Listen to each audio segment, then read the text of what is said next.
Դոնալդ Թրամփը հունվարի 20-ին երկրորդ անգամ ստանձնեց Միացյալ Նահանգների նախագահի պաշտոնը, տեղի ունեցավ երթմնակալության արարողություն։ Թրամփը երկրորդ նախագահն է, որն ընտրվել է երկու ոչ անընդմեջ ժամկետով եւ առաջին գործիչը, որը 78 տարեկանում զբաղեցրել է այդ պաշտոնը։ Երկրորդ ժամկետով Սպիտակ տուն վերադարձած Թրամփը այսպես կոչված առևտրային պատերազմ սկսեց աշխարհի դեմ։ Արդեն փետրվարի 1-ին Միացյալ Նահանգները 25% մաքսատուրք սահմանեց Մեքսիկայից եւ Կանադայից, 10% էլ Չինաստանից ներմուծվող ապրանքների համար։ Ի պատասխան Չինաստանը 15% մաքսատուրք սահմանեց Միացյալ Նահանգներից ներմուծվող ածխի եւ հեղուկ բնական գազի համար։ Ապրիլի 2-ին Դոնալդ Թրամփը հայտարարեց ներմուծման նոր մաքսատուրքերի մասին, այդ օրն անվանելով ազատագրման օր։ Միջոցառումները ներառում էին ներմուծվող բոլոր ապրանքների համար 10% մաքսատուրք, իսկ որոշ երկրների համար ավելի բարձր դրույքաչափեր։ Հայաստանից ներկրվող ապրանքների համար դրանք կազմում են 10%։ Նախընտրական փուլում Դոնալդ Թրամփին անվերապահ աջակցություն հայտնած գործարար Իլոն Մասկը փետրվարի սկզբին ԱՄՆ-ում նշանակվեց հատուկ պետական աշխատակից, կառավարության արդյունավետության դեպարտամենտի ղեկավար, որը ստեղծվել էր դաշնային գործակալությունների աշխատանքը օպտիմալացնելու եւ կառավարության ծախսերը կրճատելու համար։ Ավելի ուշ նա տարաձայնություններ ունեցավ ԱՄՆ նախագահի հետ, այնուհետև հեռացավ կառավարության արդյունավետության դեպարտամենտի պաշտոնից, իսկ նրա ղեկավարած կառույցն ընդհանրապես լուծարվեց։ Մարտի 28-ին հայտնի դարձավ, որ Միացյալ Նահանգների պետքարտուղարությունը պաշտոնապես տեղեկացրել է Կոնգրեսին միջազգային զարգացման գործակալությունը USAID-ին լուծարելու մասին։ Հուլիսի 1-ից կառույցը պաշտոնապես դադարեցրեց գործունեությունը, դրա արտաքին օգնության գործառույթները փոխանցվեցին պետքարտուղարությանը։ Գործակալության ծրագրերի շուրջ 83%-ը չեղարկվեց, անձնակազմի շուրջ 94%-ը կրճատվեց։ Նախագահի պաշտոնը ստանձնելուց կարճ ժամանակ անց փետրվարի 28-ին Սպիտակ տանն առաջին անգամ Ուկրաինայի նախագահին հյուրընկալելիս Դոնալդ Թրամփը հրապարակային թեժ վիճաբանություն ունեցավ Վլադիմիր Զելենսկիի հետ։ Այս իրադարձությունից հետո Սպիտակ տունը հայտարարեց Ուկրաինայի սպառազինության անվճար մատակարարումները դադարեցնելու մտադրության մասին։ 2025 թվականը նույնպես վերջակետ չդրեց Ուկրաինայում Ռուսաստանի սանձազերծած պատերազմին։ Միացյալ Նահանգների ու եվրոպական երկրների միջնորդությամբ եւ մասնակցությամբ մի շարք բանակցություններ անցկացվեցին, հանդիպեցին նաեւ Ռուսաստանի եւ Միացյալ Նահանգների նախագահներ Վլադիմիր Պուտինն ու Դոնալդ Թրամփը։ ԱՄՆ նախագահը նաեւ խաղաղության ծրագիր ներկայացրեց, որը շատերը գնահատեցին որպես ռուսական կողմի շահերից բխող։ Ծրագրի քննարկումները շարունակվում են, սակայն այս բոլոր ջանքերը չեն հանգեցնում Ուկրաինայի եւ Ռուսաստանի ղեկավարների հանդիպման, ինչպես նաեւ պատերազմի ու զոհերի դադարեցման։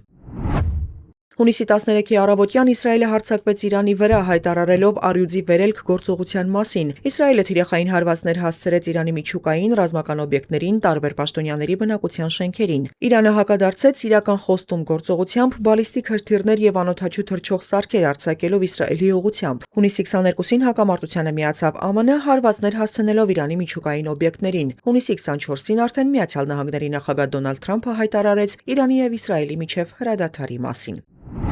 Թայլանդի եւ Կամբոջայի միջև իրադրությունը կրկին սրվեց, երկրների սահմանի երկայնքով մարտեր սկսվեցին, որոնք տևեցին մինչև հուլիսի 28-ը, երբ Թայլանդի եւ Կամբոջայի վարչապետները համաձայնության եկան հրադադարի շուրջ Մալայզիայի մայրաքաղաքում։ Դեկտեմբերի 7-ին սակայն բախումները վերսկսվեցին։ Թայլանդն ու Կամբոջան ավելի քան 1 դար վիճարկում են 800 կիլոմետր երկարությամբ սահմանը։ Երկարատև վեճի կենտրոնում է Պրեահ-Վիհեար հինդուիստական տաճարային համալիրը եւ հարակից հողերը, այսպես կոչված Զմրուխտե եռանկյունում, որտեղ հատվում են Թայլանդի, Կամբոջայի եւ Լաոսի սահմանները։ Բախումներից չխուսափեցին նաև Հնդկաստանն ու Պակիստանը։ Մայիսի 7-ին Հնդկաստանը հրթիռային հարվածներ հասցրեց Պակիստանին Սինդուր գործողության շրջանակում, ինչը հանգեցրեց երկու երկրների միջև հակամարտության կտրուկ սրման եւ հարվածների փոխանակման։ Հակամարտությունը սկսվեց ապրիլի 22-ին տեղի ունեցած հարձակումից, որի ժամանակ զինված անձինք կրակ էին բացել զբոսաշրջիկների վրա Ջամմու եւ Քաշմիր նահանգի Պահալգամ քաղաքի մոտակայքում, սպանելով 26 մարդու։ Հնդկաստանի ռազմական պատասխանից առաջ երկու երկրները կասեցրել էին երկկողմ համաձայնագրերը։ Մայիսի 10-ին հրադադար հայտարարվեց։ Հոկտեմբերի 13-ին Եգիպտոսի Շարմ ալ-Շեյխ քաղաքում Գազայում խաղաղության գագաթնաժողով անցկացվեց։ Այն հաջորդել էր Իսրայելի եւ Համասի միջև 2023 թվականին սկսված պատերազմի դադարեցմանն ուղղված խաղաղության պլանի առաջին փուլի իրականացման շուրջ համաձայնությանը։ Գագաթնաժողովին մասնակցեց շուրջ 30 երկրի ներկայացուցիչ, այդ թվում Հայաստանի վարչապետը։ Գագաթնաժողովի արդյունքներով Եգիպտոսի, Միացյալ Նահանգների, Թուրքիայի նախագահներն ու Կատարի էմիր Շեյխ Թամիմ բին Համադ ալ-Թանին համատեղ հռչակագիր ստորագրեցին։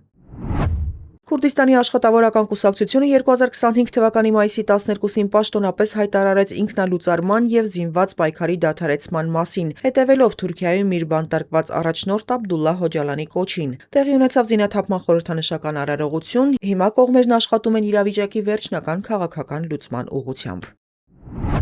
Թուրքիայում ձերբակալվեց գլխավոր ընդդիմադիր ժողովրդահանրապետական կուսակցության անդամ Ստամբուլի քաղաքապետ Էքրեմ Իմամօղլուն կոռուպցիայի եւ ահաբեկիչների հետ կապերի մեղադրանքով։ Իմամօղլուն համարվում է հաջորդ ընտրություններում երկրի նախագահ Ռեջեփ Թայիփ Էրդողանի հիմնական մրցակիցը։ Սրան հետևեցին նաեւ բազմաթիվ այլ ընդդիմադիրների ձերբակալություններ, դրանց պատճառով զանգվածային բողոքի ցույցեր։ Ամերիկյան զինված ուժերը Վենեսուելայի ջրերում կամ դրանց մոտակայքում քաղաքացիական նավակների վրա մահացու հարվածների շարք սկսեցին։ ԱՄՆ կառավարությունն արդարացրեց հարձակումները, պնդելով, որ թիրախավորված նավերն օգտագործվում են թմրանյութերի մաքսանենգության եւ ահաբեկչության համար։ Դեկտեմբերի 17-ին ԱՄՆ նախագահ Դոնալդ Թրամփը հայտարարեց Վենեսուելայի ծովային շրջափակման մասին ԱՄՆ-ի կողմից պատժամիջոցների տակ գտնվող նավթատար լցանավերի դեմ։ ԱՄՆ-ում բյուջեի հետ կապված անհամաձայնությունների պատճառով կառավարության գործունեությունը ժամանակավորապես դադարեցվեց։ Ամերիկյան պատմության մեջ ամենաերկար 43 օր տևած շատդաունն ավարտվեց նոյեմբերի 12-ին։ Ապրիլի 21-ին 88 տարեկանում կյանքից հեռացավ Հռոմի Ֆրանցիսկոս Պապը, տևական ժամանակ նա բժիշկների հսկողության ներքո էր։ Մայիսի 8-ին կաթոլիկ եկեղեցու քահանայապետ ընտրվեց կարդինալ Ռոբերտ Ֆրենսիս Պրևոստը, ստանալով Լևոն 14-րդ անունը։ Նա Հռոմի կաթոլիկ եկեղեցու պատմության մեջ առաջին ամերիկացի պապն է։ Հոկտեմբերի 19-ին Լուվրը կողոպտեցին, առավոտյան ժամը 9:30-ին թանգարանի բացումից կես ժամ անց հանցագործները պատուհանից ներխուժել էին թանգարանի Ապոլոն պատկերասրահ, կոտրել 2 ցուցափեղկ եւ գողացել մի քանի զարդեր, այդ թվում Նապոլեոն առաջինի կողմից իր կնոջը, կայսրուհի Մարի Լուիզային նվիրած զմրուխտը եւ ադամանդե վզնոցը, կայսրուհի Եվգենիային պատկանող թագը զարդարված գրեթե 2000 ադամանդներով։ Մի քանի կասկածյալ ձերբակալվել է, գողացված զարդերը նրանց մոտ չեն հայտնաբերվել։ Նոյեմբերի 1-ին Կահիրեում բացվեց Մեծ Եգիպտական թանգարանը, այն աշխարհի ամենամեծ հնագիտական թանգարանն է։ Ավստրալիան դարձավ աշխարհի առաջին երկիրը, որտեղ դեկտեմբերի 10-ից ուժի մեջ մտավ 16 տարեկանից փոքր անձանց համար սոցիալական ցանցերի արգելքը։ Օրենքը կենտրոնանում է 10 կայքերի վրա, այդ թվում YouTube-ի, Facebook-ի, Instagram-ի, X-ի եւ TikTok-ի։ Մարտի 2-ին տեղի ունեցավ 97-րդ Օսկար մրցանակաբաշխությունը։ Հայ դերասաններ Կարեն Կարագուլյանի եւ Վաչե Թովմասյանի մասնակցությամբ Անորա ֆիլմն արժանացավ միանգամից 5 մրցանակի, այդ թվում գլխավոր տարվա լավագույն ֆիլմ անվանակարգում։ Դեկտեմբերի 20-ին հայտնի դարձավ, որ ամերիկացի գործարար Իլոն Մասկը պատմության մեջ առաջին մարդն է, որի կարողությունը գերազանցել է $700 միլիարդ։ Ըստ Forbes-ի, Մասկի կարողությունը հասել է շուրջ $749 միլիարդ։